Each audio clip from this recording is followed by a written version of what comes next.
sempre responder posteriormente. O webinar vai ser gravado, como da primeira vez, e vai ser disponibilizado para todos os produtores das 5 regiões. Bom dia a todos, o meu nome é Luís Osório, vou apresentar o webinar de hoje. Dentro do contexto da ação Portfólio Região Fit to Market, que estamos a fazer com a Bairrada, Beira Interior, Dão, Lisboa e Tejo. E antes de mais, e outra vez, que este é o webinar número 2, agradecer a confiança depositada em mim no Unintelligence para apresentar para toda a região. Hoje vamos falar sobre atratividade de mercados. Relembro no webinar número 1, que foi em maio, falámos sobre tendências de consumo numa era Covid.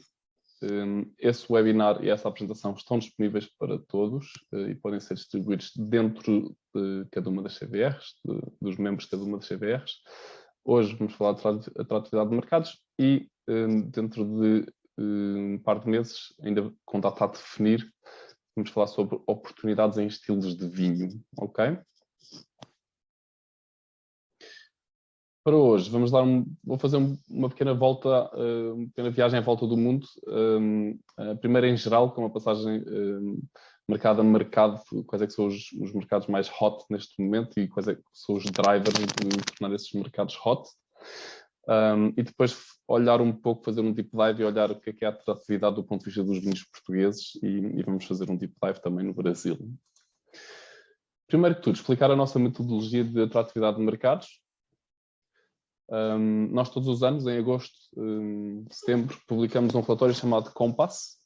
O objetivo é medir a atratividade em geral, ou seja, do ponto de vista geral, genérico, de 50 mercados à volta do mundo. Isto para quem quer fazer negócios no contexto do nosso mundo, dos vinhos. Esta lista de 50 consiste em 25 mercados, que são os 25 mercados maiores do mundo, a nível de volume, com outros 25 mercados que nós na Unintelligence escolhemos, porque temos razões diferentes, ou razões diversas para incluir nesta análise.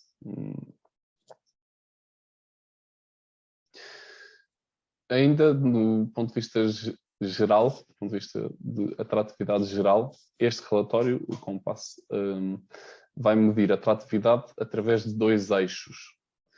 Vai medir a atratividade através de uma série de variáveis económicas e a atratividade a partir de uma série de variáveis relacionadas diretamente com o vinho.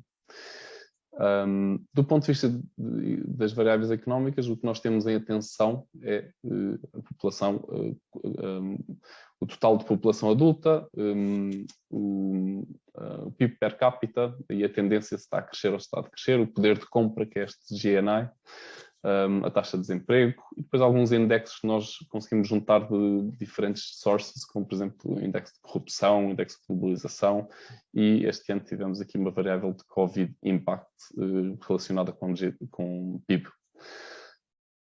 Cada uma destas variáveis vai ter um peso diferente, são os consultores da Unintelligence que decidem na ano se há algum tweak nestes pesos que são dados a cada variável e depois dentro da macro variável economia, esta variável vai ter um peso total de 30% no score final.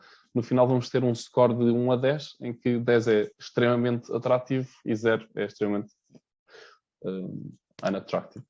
inatrativo. Não sei se esta palavra existe em português. Do lado das variáveis de vinho, é exatamente a mesma lógica. Cada variável tem o seu peso. Aqui nós medimos o volume e a tendência, o volume total e a tendência. Depois temos uma variável que medimos exatamente a mesma coisa, mas apenas para vinho importado, para dar um peso um pouco maior ao vinho importado. Medimos também consumo per capita, como é que o consumo per capita tem vindo a mudar e qual é que é o potencial de crescimento. E isso já é uma variável um pouco mais qualitativa que nós, mercado a mercado, dada a experiência que temos dos mercados e a informação de consumidor que temos, vamos dar um valor nós próprios na Unintelligence. Depois temos uma variável de valor, que antigamente era apenas 10% do total, hoje em dia aumentámos um pouco, porque achamos que cada vez mais é esse mundo dos vinhos devia ser mais virado para o valor do que para o volume, então estamos a fazer esse tweak. Também o crescimento do ponto de vista de valor e qual é que é o preço unitário médio no mercado. Usamos muito dados, o IWSR, como podem calcular.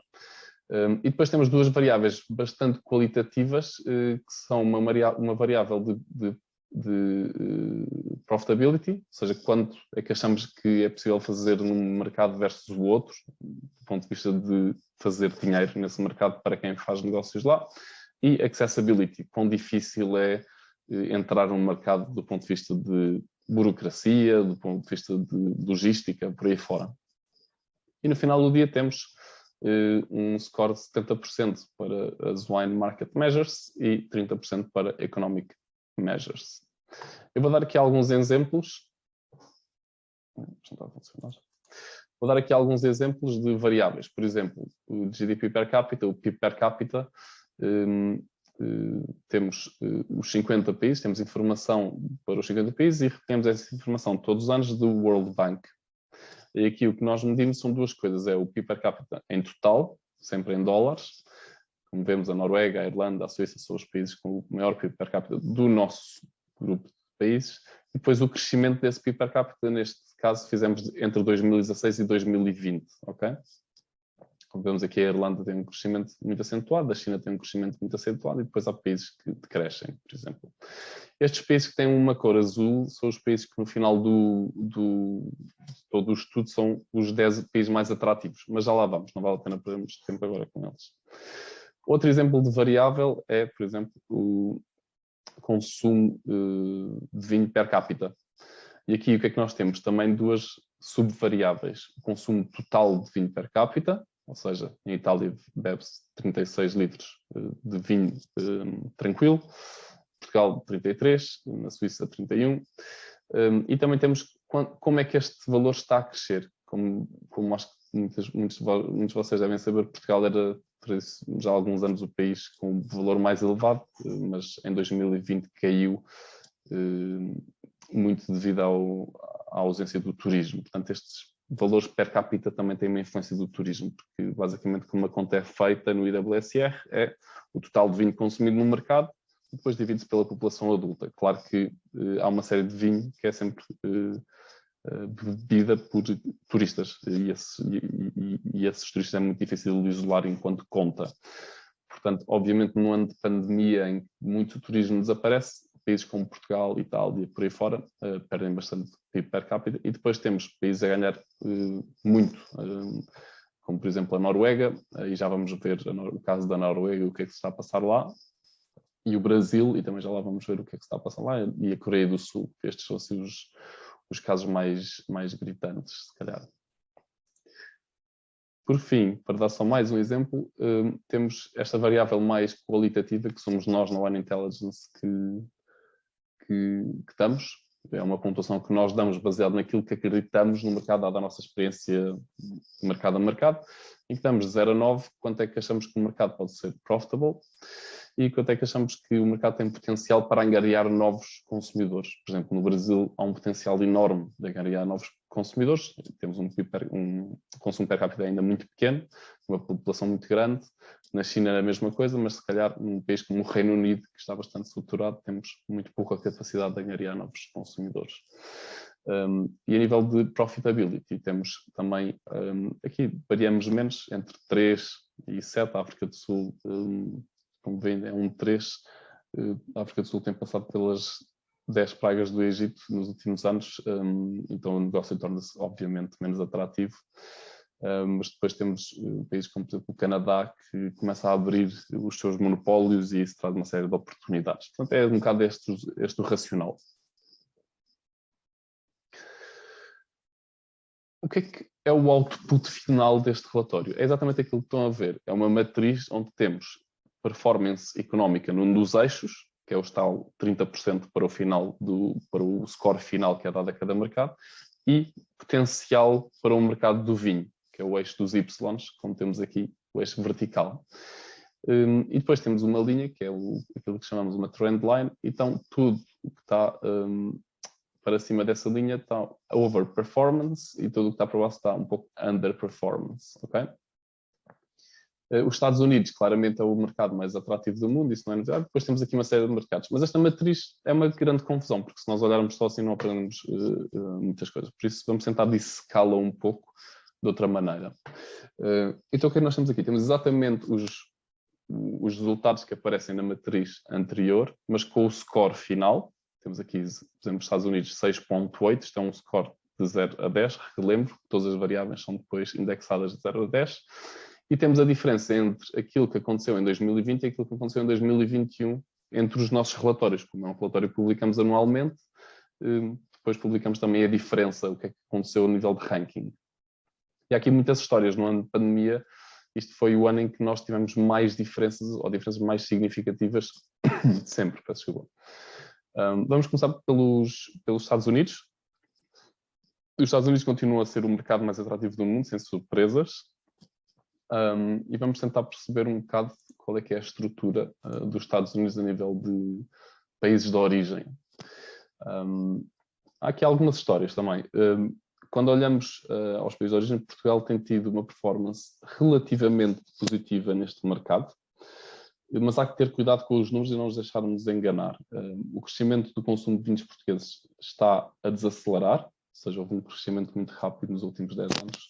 Esse crescimento parece estar a desacelerar, ainda que continue em linha com o crescimento do mercado. Portanto, estando a desacelerar não quer dizer que esteja a perder cota de mercado, se é que isto faz sentido. Mas aquele momento que os vinhos portugueses experienciaram há uns anos atrás, se calhar parece estar a perder um pouco o fôlego. Mas mais do que volume, portanto, o que nós temos aqui à esquerda é volume, 2016, 17, 18, 19, 20, até ao final do ano passado, e depois o crescimento entre 16 e 20 e o crescimento entre 19 e 20. E depois o market share, porque ele tem 0%, claro, não é 0%, é 0, qualquer coisa, mas como sabemos, os Estados Unidos é um mercado gigantesco. À direita nós temos o preço médio, e aí é onde se calhar há uma história menos feliz para os vinhos portugueses. Porquê? Porque não só estamos abaixo do preço médio do mercado em geral, como somos o segundo preço médio mais baixo de todos os países de origem de vinho importado. Como nós vemos aqui, apenas a Austrália tem 6.22, o preço médio da Austrália é 6.22, Portugal é 8.05, o Chile é 8.61 e depois qualquer outro país de origem tem pelo menos 2 dígitos, vendo aqui algumas estrelas como a Nova Zelândia e a França. A longo prazo, preços baixos passam de ser percepcionados enquanto valor, como os vinhos portugueses têm sido ao longo do tempo, para serem apenas percepcionados como barato. E a pior coisa que pode acontecer a uma categoria de vinhos é ser percepcionado como barato. E isso aconteceu à Austrália, isso aconteceu ao Chile, que estiveram décadas a competir através de trazer para o mercado estilos internacionais por melhores preços. Ora, no momento em que uma Califórnia passa a fazer igual ou melhor, e se calhar com ainda melhores preços, pelas vantagens que tem de produzir internamente, estas duas origens perdem esse posicionamento, e não só perdem esse posicionamento, já estão há tanto tempo a competir por preço que passam a ser vistas como vinhos baratos. E é muito difícil, há uma grande dificuldade entre os nossos clientes chilenos e australianos em ultrapassar esta dificuldade. E uma das maiores evidências para mim de que isto é uma dificuldade enorme, principalmente para a Austrália, foi o esforço que eles fizeram na China de premiumização, e muito bem feito, desde o início que começaram a fazer negócio integrado na China. Os australianos souberam comunicar valor e comunicar valor acrescentado em vez de comunicar preço, como tiveram a fazer durante tanto tempo. Agora, há toda uma história com tarifas que mudou o jogo todo, mas a verdade é que para o consumidor chinês um vinho australiano é altamente aspiracional. Isto para voltar ao facto de que Portugal tem um preço médio bastante baixo. Portanto, eu às vezes vejo notícias de que o volume de Portugal aumentou nos Estados Unidos. Eu acho que é muito importante ter-se cuidado com estes números, porque, de facto, se continuarmos a competir através de preços baixos, e como nós vemos aqui, o crescimento deste preço não está acima da média, está em linha com a média, portanto não há aqui uma diferença, não há um over-performance a nível de preço médio em Portugal. Mas se Portugal não aumentar este preço médio urgentemente, eu tenho a certeza absoluta de que vai acabar no mesmo saco do Austrália e o Chile. Portanto, o desafio número 1 de Portugal neste momento no mundo dos vinhos, especialmente nos Estados Unidos, é aumentar o preço médio nos Estados Unidos se quiser ter relevância no futuro. Portanto, o KPI que se deve utilizar para países como os Estados Unidos não é crescimento de volume, é sim crescimento do preço médio. Volume, já temos uma base bastante enfim, dentro da realidade dos Estados Unidos, bastante significativa. Portanto, tem tudo a ver com mudar o chip, não é? Parar de falar em preço, começar a falar em valor, porque nós temos esse valor. E queria-vos contar uma pequena história nos Estados Unidos para também perceberem este contexto e a importância de se começar a falar em valor, em vez de falar em custo e preço. O que nós temos aqui neste gráfico, o que nós temos aqui neste gráfico é a evolução do número total de ocasiões que os consumidores nos dizem em que bebem vinho ao longo do último ano. Temos aqui uma série de momentos: outubro de 2019, março de 2020, antes da pandemia, abril de 2020, agosto, outubro de 2020, por aí fora, até julho de 2021. E há aqui algumas dinâmicas muito interessantes. A primeira de toda é que o número médio de ocasiões está a aumentar, por isso os consumidores parecem terem aumentado bastante no início da pandemia, como vemos até agosto, mas parece que desde outubro até agora julho, em média também houve um aumento. A exceção são os consumidores mais velhos, boomers, seniors. E mais interessante do que isso, os consumidores mais jovens, e aqui mais jovens é Gen Z e Millennials, são agora quem consome mais frequentemente nos Estados Unidos. Segundo a nossa informação de consumidores, são eles também os consumidores que estão a gastar mais dinheiro com vinho. Ou seja, que premiumizam mais do que outras idades ou faixas etárias de consumidores. O que faz sentido, às vezes parece contraintuitivo, mas faz todo o sentido porque são consumidores curiosos, que sabem menos e que, portanto, para eles o preço vai ser um indicador de qualidade, e a partir do momento que têm esse poder de compra vão comprar mais caro, porque caro é qualidade, ok? Isto é um padrão global. Muitas vezes nós achamos que o consumidor premium é um consumidor bastante mais idoso, porque tem esse conhecimento, é exatamente o contrário. Parece que o conhecimento é inverso a ser premium. E vamos ver isso agora. O que é que nós temos aqui? Temos aquilo que nós chamamos o Confidence Index. É algo que medimos através dos nossos inquéritos, uma série de frases que os consumidores vão concordar ou discordar, e vamos dar-lhes um index, um número, dizer estes consumidores têm este índice de confiança, dado aquilo que nos disseram. E quando nós comparamos consumidores premium, que são o azul escuro, com os consumidores em geral, o que nós vemos é que, a nível de confiança, claramente os consumidores premium têm mais confiança do que os consumidores médios. Nós vemos aqui uma significância estatística até. Os Estados Unidos não é uma exceção, o Brasil não é uma exceção, o Reino Unido, a Coreia do Sul ou a China. Mas onde se torna super interessante é quando nós vamos fazer uma análise muito semelhante de indexação de resultados ao número total de coisas que os consumidores dizem que conhecem ou se lembram, ou, por exemplo, a nível de marcas, de países de origem, de castas, por aí fora. Esta diferença é muito mais reduzida. A China aqui é uma exceção, mas no mercado como os Estados Unidos, por exemplo, esta diferença é muito mais reduzida. Portanto, isto quer dizer que os consumidores premium, que são os que gastam mais, não são necessariamente os que sabem mais. O que faz todo o sentido, está em linha com o ponto que eu disse há 2 slides atrás, que parece que há uma correlação entre não saber tanto, ser jovem e gastar mais. Isto, no fundo, justifica uma grande parte daquilo que chamamos de mercado premium. Ora, isto traz muitas oportunidades. Temos um grupo grande de consumidores a beber mais frequentemente, consumidores jovens, e que, portanto, são mais curiosos e abertos a novidades, e que tendem a gastar mais. E agora a minha pergunta, é uma pergunta que eu vou deixar em aberto, é: está Portugal a capitalizar nesta oportunidade da melhor maneira, ou não? Está Portugal a lançar estilos nos Estados Unidos que concorrem com os estilos existentes, ou está Portugal a ir para os Estados Unidos com estilos inovadores, com histórias e com valor acrescentado? Portanto, voltando ao meu desafio número 1 dos vinhos portugueses, aumentar o preço médio nos Estados Unidos. Agora vamos viajar até à Coreia do Sul, que, surpreendentemente, se calhar, aparece aqui como segundo no nosso ranking de países mais atrativos, ou mercados mais atrativos para o mundo dos vinhos.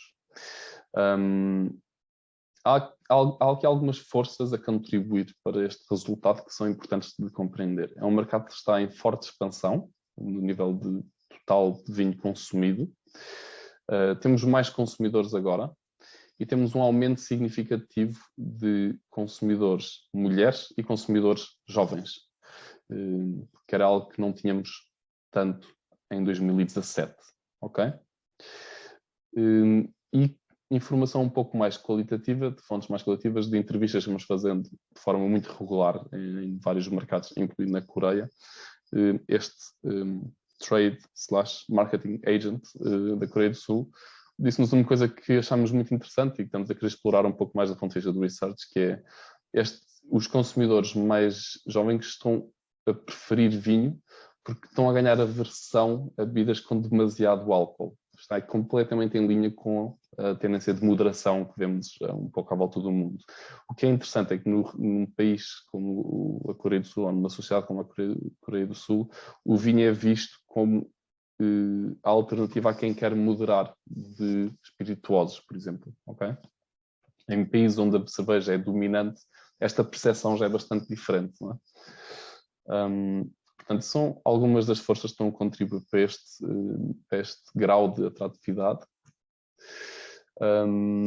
Mas também há um fenómeno, há aqui um acontecimento que foi muito importante, que em 2022, com a questão do Covid, houve uma abertura de um novo canal na Coreia do Sul, um canal online, que foi muito abraçado por este consumidor mais jovem e que escoou bastante vinho. 1 em cada 5 coreanos diz ter comprado vinho no canal online, desde que o canal online abriu.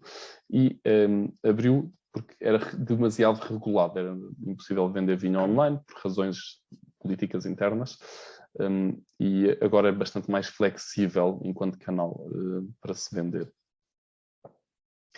Portanto, no contexto em que os consumidores passam mais tempo em casa, querem moderar e há um canal online, faz todo o sentido que haja mais consumo de vinho e que o vinho até fique somehow na moda, não é?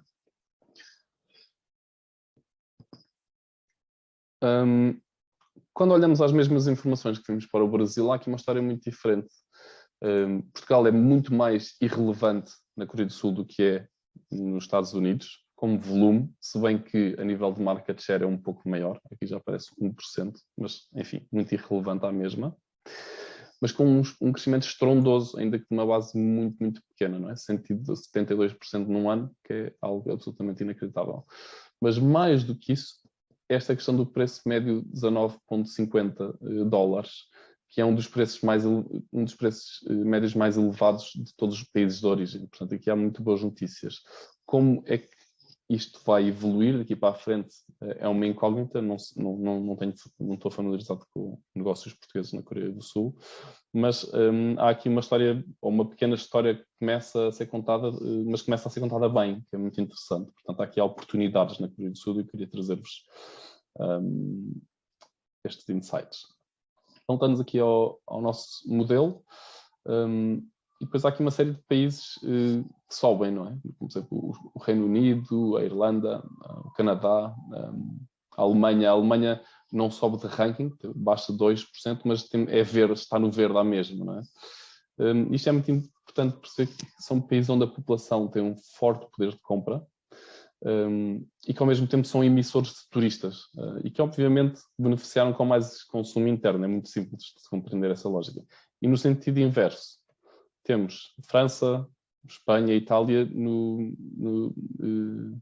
vermelho, não é? A perderem pontuação no ranking total, portanto, a perderem atratividade enquanto mercado, porque de facto neste ano bebeu-se menos vinho nesses mercados.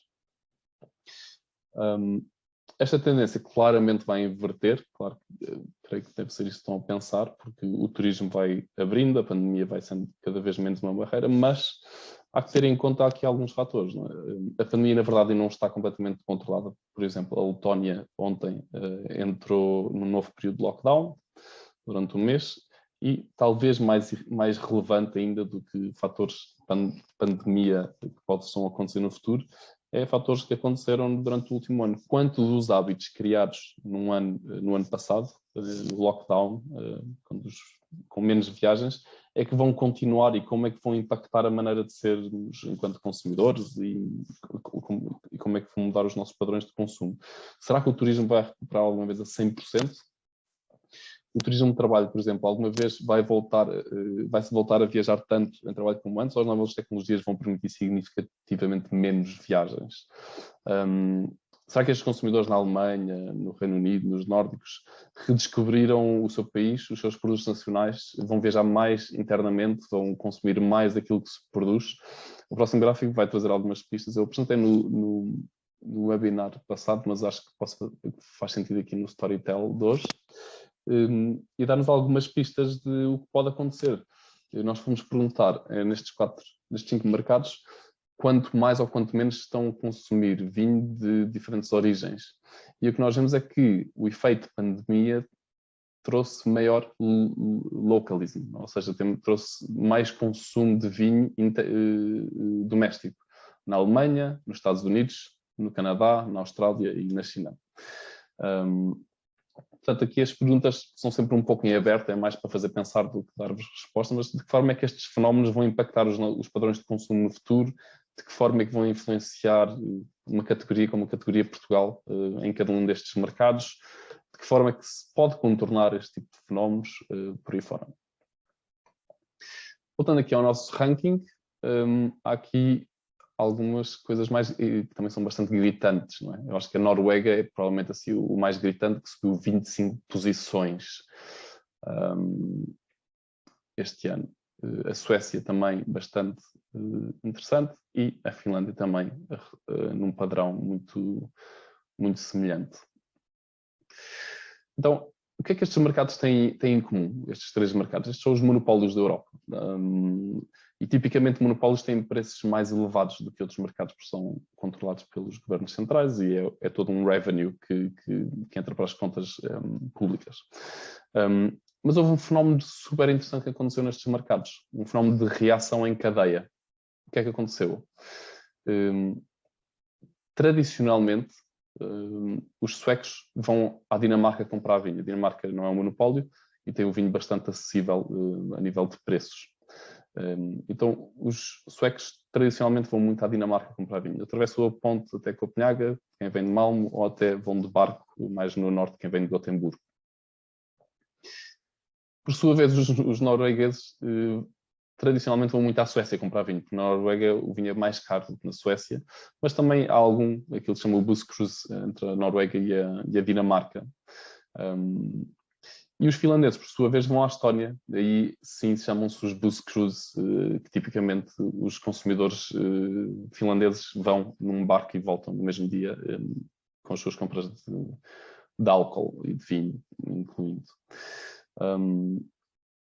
Então, o que é que acontece? Se estes circuitos não são permitidos, de repente um sueco deixa de poder ir à Dinamarca, um norueguês deixa de poder ir à Suécia, um finlandês deixa de poder ir à Estónia, e aliado ao que falei ainda agora de estes serem países emissores de turismo e com alto poder de compra, obviamente que o resultado está à vista neste modelo, que é muito mais consumo interno, não é? E aqui a minha pergunta outra vez, que é uma pergunta que fica em aberto, quanto destes padrões vão ficar a longo prazo ou, que é uma conversa que já se fala de certa forma, como é que estes padrões vão influenciar, ou estes fenómenos vão influenciar as decisões destes monopólios e dos governos centrais a nível de, por exemplo, impostos e a nível de preços, e que impacto é que isso depois tem em cada um destes mercados e também na maneira como se vende vinho. Por fim, queria falar do Brasil, e vai ser o resto da apresentação falar um pouco sobre o Brasil, que subiu 12 posições este ano. houve um grande aumento do consumo de vinho total. Eu trouxe o mesmo gráfico aqui, como nós podemos ver na parte de cima, consumo total subiu 28% num ano e tem subido 11% ano após ano desde 2016, tanto doméstico como importado, e há aqui algumas estrelas, incluindo Portugal. Portugal tem estado a acompanhar este crescimento, principalmente no longo prazo. No último ano não acompanhou tanto, mas acompanhou nos últimos 5 anos. E não só Portugal conseguiu acompanhar este crescimento, como, voltando à conversa do preço médio, que se calhar não se está a fazer um trabalho tão bom nos Estados Unidos, no Brasil está-se a fazer um trabalho aparentemente bom, pelo menos é isso que os números dizem. E o que nós vemos aqui é que o preço médio tem aumentado ao ritmo igual ou superior, incluindo o último ano, do mercado em geral. Temos aqui 9% e 4%, enquanto que no mercado em geral 9% e 1%.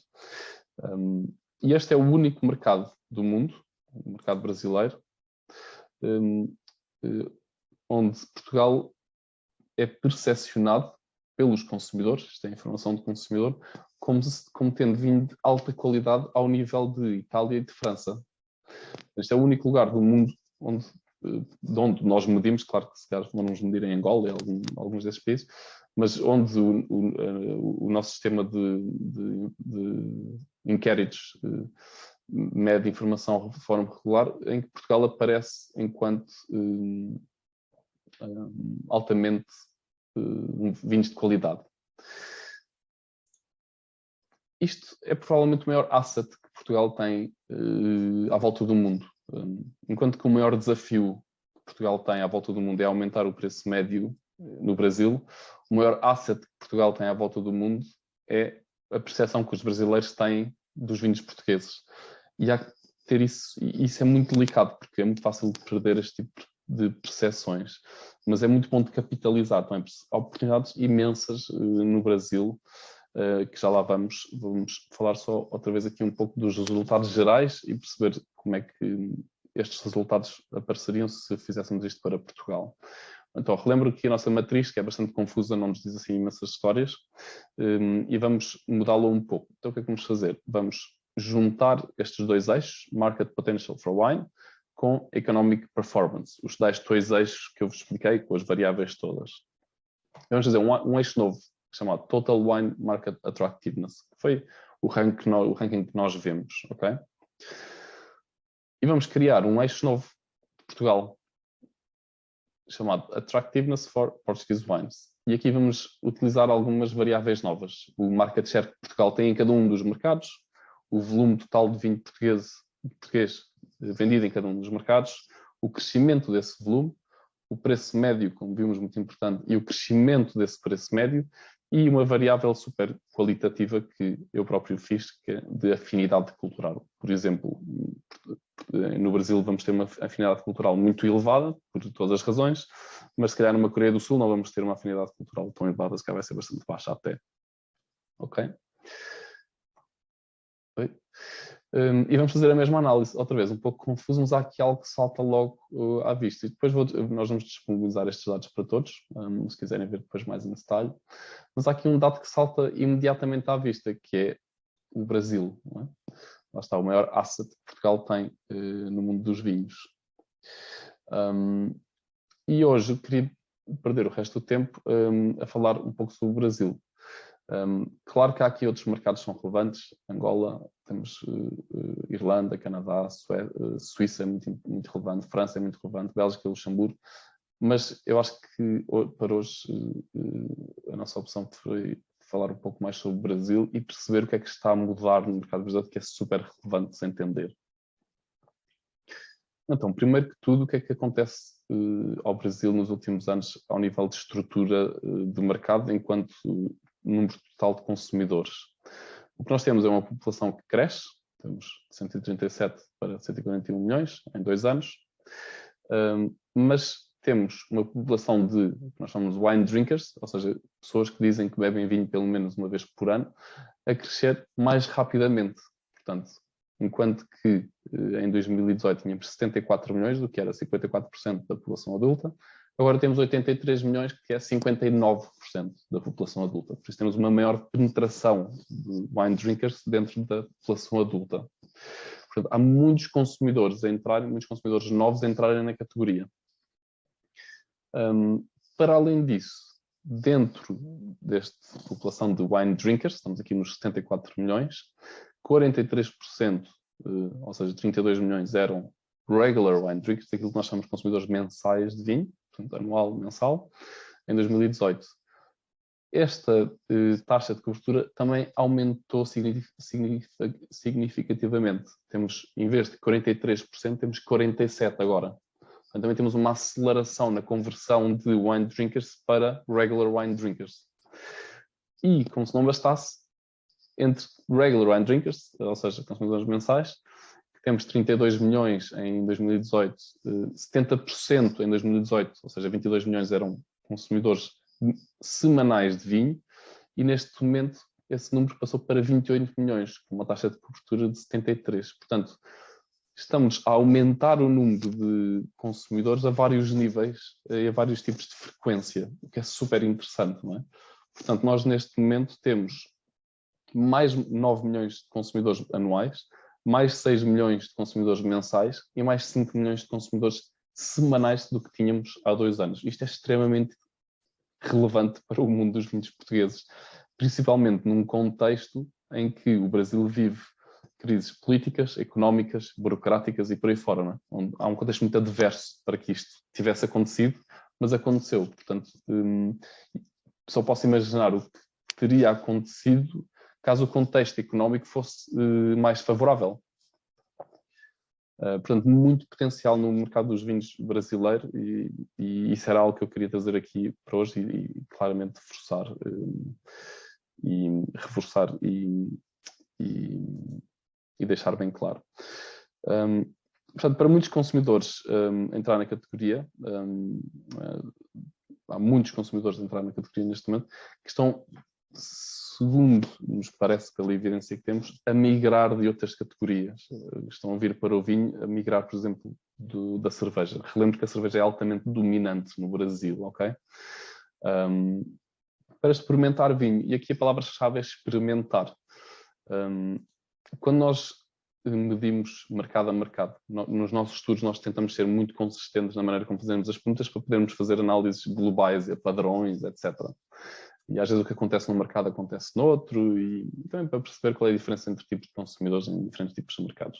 E de facto o Brasil, os brasileiros, os consumidores regulares de vinho brasileiros, esta informação diz respeito a consumidores mensais de vinho brasileiros, são os consumidores no mundo que mais nos dizem algo como: eu gosto de experimentar novos e diferentes estilos de vinhos de forma regular. 70% dos consumidores mensais de vinho dizem-nos isso. Conta, por exemplo, 52% na Colômbia ou 51% no Paraguai, que são mercados, enfim, culturalmente, socialmente parecidos ao Brasil, ou como mercados economicamente parecidos ao Brasil, como China, o Canadá, os Estados Unidos, 51%, 48%, 47%. Portanto, é muito interessante. E mais do que isso, se vamos aqui ao segundo ponto, quando pedimos para concordar se eu não me importo do que compro, desde que o preço esteja certo, parece ser o consumidor regular de vinho destes mercados todos menos price sensitive, ou para o qual o preço se calhar menos interessa, o que é super interessante também, não é? Portanto, é um consumidor que parece querer premiumizar. E premiumizar parece ser a palavra-chave hoje em dia em todas as apresentações que eu faço. Outro insight que é bastante interessante quando é o tracking destes dados, ou seja, o que é que está a acontecer ao longo do tempo. Portanto, no slide anterior vimos uma comparação entre mercados e neste slide vamos ver o que é que está a acontecer ao longo do tempo. E há aqui coisas muito interessantes que estão completamente em linha com aquilo que eu estou a dizer. Por exemplo, temos bastante mais consumidores agora a dizer que vinho dá-me prazer. Ou seja, temos entre 92 passou para 95. Temos de 48 para 52 consumidores, aqui o número 10 a dizer eu sinto-me competente no meu conhecimento de vinhos. Portanto, há maior conhecimento de vinho ou maior confiança no conhecimento que se tem de vinhos. E muito interessante também, em linha também com o ano anterior, em geral, o vinho está razoavelmente, tem um preço razoavelmente, aliás, tem um preço razoável. Portanto, lá está, em linha com aquilo que eu quero dizer, com ser um consumidor, em média, se calhar um pouco menos price sensitive e até um pouco mais aberto a gastar um pouco mais. Portanto, oportunidades de premiumização. Falando em premiumização, nós este ano lançámos o primeiro estudo Portraits no Brasil. Os nossos estudos Portraits são basicamente estudos de segmentação comportamental. O que é que isto quer dizer? São estudos que vão dividir os consumidores em grupos diferentes, em clusters diferentes, mas não baseado na sua demografia, por exemplo, na sua idade, mas sim baseado na maneira como se comportam dentro da categoria dos vinhos, ok? E as variáveis que utilizamos, tipicamente, são o gasto médio, que eles nos dizem, a frequência de consumo média e o grau de envolvimento com a categoria, ou seja, o quão envolvidos são, quão importante é o vinho para si na sua vida. E nós temos este grupo que se chama Enthusiastic Treaters, que é curiosamente o grupo mais gastador, ou seja, o grupo que mais premiumiza. Temos aqui higher spenders, tanto no on como no off, mas ao mesmo tempo são um grupo mais jovem, mas também mais affluent. Eu estou a faltar muitas palavras hoje, peço uma desculpa. Não quero dizer ricos, porque ricos parece um bocado mau. Mas os consumidores com mais rendimentos. E o que eu achei interessante nestes consumidores, e eu ando há 7 anos na Wine Intelligence a entrevistar consumidores qualitativamente, estes são alguns dos consumidores mais envolvidos com o vinho que eu alguma vez entrevistei. E quando eu digo mais envolvidos, quer dizer que são consumidores que ativamente buscam saber mais sobre vinho. Uma evidência disso é o boom de escolas de vinho que nós assistimos, por exemplo, em São Paulo. São consumidores que vão viajar na Europa, em Mendonça, no Chile, para visitar adegas, para saber mais sobre adegas. Inclusive vão viajar no Brasil, começam a viajar nas adegas que existem em São Paulo, no Rio Grande do Sul, por aí fora. São consumidores altamente tecnológicos e que usam a tecnologia como um meio de confiança para navegarem mais facilmente dentro da categoria. O Brasil é um dos países mais digitais do mundo. E estes consumidores em particular, que são consumidores altamente envolvidos, são consumidores muito digitais e que vão utilizar muito plataformas para se informarem, para navegarem, para partilharem. E estamos a falar da Vivino, estamos a falar do Instagram, por aí fora. Eu não sei se alguém partilha desta experiência, mas eu sempre vou ao Brasil, eu sinto que qualquer pessoa no Brasil tem pelo menos 20 mil seguidores no Instagram. E não só isso, como as pessoas do Brasil deixaram de enviar e-mails, parece que só fazem negócios no WhatsApp. É uma lógica muito diferente, há muitas semelhanças quase ao mercado chinês, mas depois há todo um mercado e-commerce muito desenvolvido que também suporta estes fenómenos, mas no final do dia vem tudo ao encontro dos insights que eu mostrei anteriormente, de envolvimento, de curiosidade. É um consumidor altamente curioso e com poder de compra nos meios mais urbanos, mais jovens. E para terem uma noção do valor deste grupo, os Enthusiastic Treaters, o que é que nós temos aqui? Isto são os 6 grupos que nós criamos, tipos de consumidores no Brasil, onde dividimos a população regular, que diz que bebe vinho de forma regular, enquanto que os Enthusiastic Treaters, isto é a coluna à esquerda, representam 12% do total de consumidores no Brasil. Este valor passa para 19% naquilo que representa a nível de volume, ou seja, 12% dos consumidores regulares de vinho representam 19% do volume e, o mais impressionante, representam 1/3 do valor criado no mercado de vinhos. Portanto, é muito relevante do ponto de vista de quem quer engajar, como os brasileiros dizem, marcas e casas, etc. As especificidades destes consumidores que podem ser encontradas num relatório que está a ver no nosso website, o Brazil Portraits, tem muita informação sobre quem eles são. Eu já vos dei aqui algumas indicações, mas também depois há uma série de outros grupos, os Engaged Explorers, por aí fora. Se calhar estes são os consumidores, a par com os Engaged Explorers, que, como nós vimos aqui, representam bastante mais de metade do valor gerado no mercado, que eu diria que Portugal e as marcas portuguesas, e eu acho que todas as pessoas que estão aqui a ouvir, querem como consumidores. Estes são os consumidores que vão estar interessados, que vão partilhar as vossas marcas por aí fora. Portanto, muito interessante de fazer targeting. Com isto, termino a minha apresentação. Se quiserem fazer algumas perguntas, tem uma função de Q&A e eu posso tentar responder dentro das minhas limitações. Se não tiverem perguntas neste momento, têm o meu e-mail, podem me contactar a qualquer altura. Se quiserem revisitar algum dos slides, também podemos fazer isso. E pronto, a nossa equipa está sempre disponível. Nós, dentro de um mês ou dois, ainda é algo que eu vou acertar com os CDRs, vamos ter uma sessão número 3 para finalizar o projeto, vai ser sobre estilos de vinho. Aqui vamos falar sobre uma série de variáveis, o que é que é um estilo de vinho, primeiro que tudo, e depois estilos de sucesso, como case studies, e quais é que são as oportunidades que está a crescer do ponto de vista do consumidor. Vai ser bastante interessante. Não havendo perguntas, eu despeço-me. Eu vou enviar esta apresentação e o ficheiro de gravação para as CVRs, depois vai ser partilhado com todos, ok? Obrigado e até à próxima.